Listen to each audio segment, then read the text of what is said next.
like how this is going to work out until like yesterday. So just like bear with me here.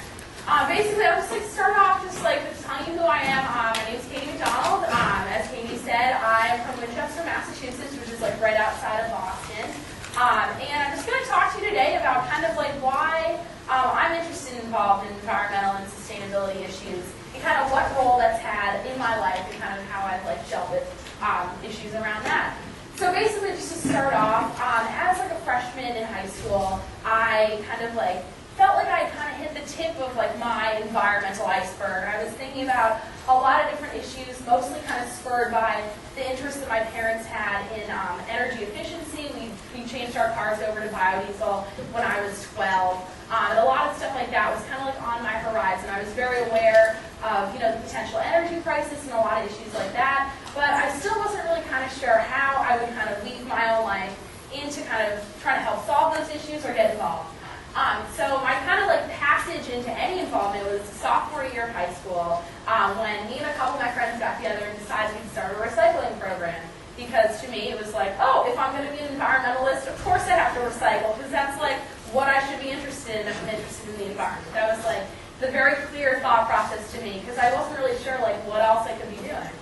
So we started this recycling program, and it kind of boomed into like this school-wide thing, and it was crazy, and like only a couple of us were managing it. And every day after school, I'd like dump the bins and get like chocolate milk and Coke on my shoes, and I was just like, yeah, this is so great. But at the same time, I was like, what else am I supposed to be doing? This is like a small action that means something, but like where can I take this a little? So junior year, I decided that I'd go to Brown's Environmental Leadership Program at Brown University over the summer because I was really looking for a more positive environment in which to kind of explore my interest in the environment and humanitarian issues.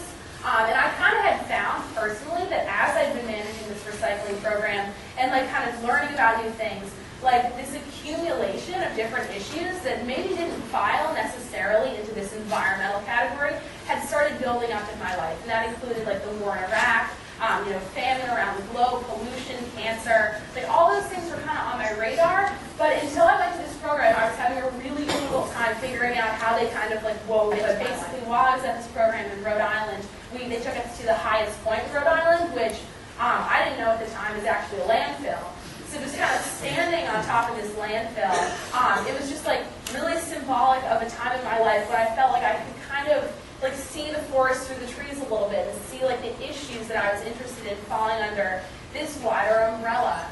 And basically what that umbrella ended up kind of looking like for me was more issues related to climate change and global warming, because it seemed like they kind of encompassed a lot of social rights and humanitarian issues that I was concerned about.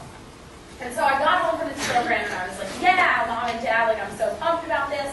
I met so many kids from like the international and national communities who are really concerned about these issues, and like, I want to try to turn my fear and my concern for these issues like into something positive, because one thing that I had continuously been really concerned about was the idea that there was this whole stigma around environmentalism, this whole idea that, you had to be this alarmist person who was constantly bombarding people with negative facts if you wanted to be an environmentalist. And I personally felt like that was an incredibly inefficient way to get me excited and motivated to do something. So I wanted to explore different options to really engaging people in the issues I cared about. So basically this right here is the Chinese symbol for crisis. And it's something that my dad showed me right when I got home from this program that really changed my way of thinking about things. And basically what it actually is the Chinese symbol for danger on the left, and the Chinese symbol for opportunity on the right. And my dad talked to me a lot about the idea that, I had all this fear and concern about a lot of these issues. And in my life, it was kind of stagnant. It wasn't really doing anything. It was kind of just like sitting there. But like at the same time, there was this crisis present. There's also this awesome opportunity for me to just like jump in and just like engage myself and other people and like use my skills and my passion for these issues to really tackle it. So I decided that during school, the end of junior year, I was just like, I'm skipping school, I'm going to go to a wind power rally, like let's see who else is out there, like let's see who's concerned. I was still I was on this board in my town that dealt with sustainability issues, but it was all adults. And I was just like, this is kind of ridiculous. I mean, like a lot of these issues, climate change, the economy, that are totally interwoven, seriously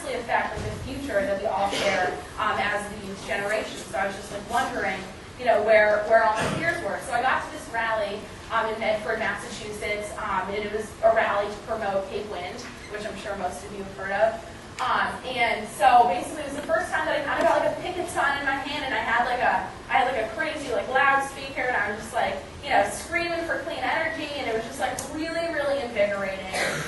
And I just like found that a lot of the people that were there they weren't people that were, they were not belittling the issues in any sense, but they were presenting them in a really positive way, like, yeah, we're going to do something about it, like, yeah, we're going to be dedicated, but like, we're also just going to be incredibly positive about this, because to be able to tackle large issues like, energy independence and climate change, you really have to go into it with politics. So that kind of exploded into like my involvement with climate activism, and I know activism is a kind of weird word, and it has like a lot of stigma around it, which we talked about in class. And I think that, through a lot of my learning and through my experiences, I realized that I wasn't really a conventional environmentalist, and I didn't like that title. And I also felt like, I did kind of identify with a lot of issues that involved becoming like a humanitarian, but like really both. And so I kind of semi-coined the term like ecotarian for myself. And so I guess like that's what I would consider myself. But like going forward, that's kind of what I was looking into on these issues that really encompass like humanitarian, environmental issues. And that's why I was so pumped for the climate. We as a country really haven't asserted ourselves as being the type of leader that we need to be in the global community to really make changes. And so the general consensus among the group of students that I started working with was like, we don't see the type of leadership that we think we need to be seeing in the political realm or in grassroots organizing. People aren't being clear and deliberate about the facts. And so, how can we, as the people who are really in charge of kind of like fostering sustainable attitudes to improve our futures and reclaim them for the next generation, how can we kind of like infuse communities and the state and the country with this feeling that not only is this issue incredibly urgent, but there are things that we can do about it. So right here, this is PowerShift. There were 12,000 students in PowerShift this year, and like a number of you here were there, which is awesome. And basically, this just kind of like, for me, was like a culmination kind of representing just like all this kind of student support for these issues, which was really powerful for me, especially as I kind of began to play a larger role in trying to support that and make that happen. So as I got involved with this group that had the conference, they asked me to speak at this conference, and that was a great opportunity for me. I ended up going to BU and speaking, and John Kerry was there, and like James Woolsey, former CIA director, and a bunch of like Congress people, and I like ended up getting up there and being like the high school representative for Massachusetts and like speaking about issues and like how it's youth time for leadership in the climate movement, and that kind of spurred like a number of events, which ended up getting me involved like really intensely with this state group called Massachusetts PowerShift. So this semester, what we did was we had this campaign that was called like the Repower campaign. I know a lot of you guys heard of like Al Gore's call for 100% clean electricity in 10 years. Well, that's something that we started doing, and it got to the point where over the course of like 5 or 6 months, we drummed up enough support to pass like an actual state resolution in the State House and the State Senate, which is now actually going to be introduced federally in Congress. It was 100% student written,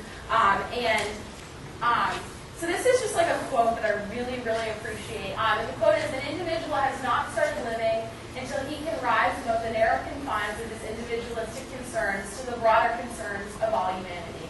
And that's by Martin Luther King. So I guess I just urge all of you to just think about that. I know that not everyone's going to be as motivated by climate justice as I've been and stuff, but I've really found this like peace and fulfillment with a lot of the work that I've done, and it's just because I've said yes in a couple of situations in my life that have kind of like snowballed me into new ones that have been like fantastic for me. So that's it.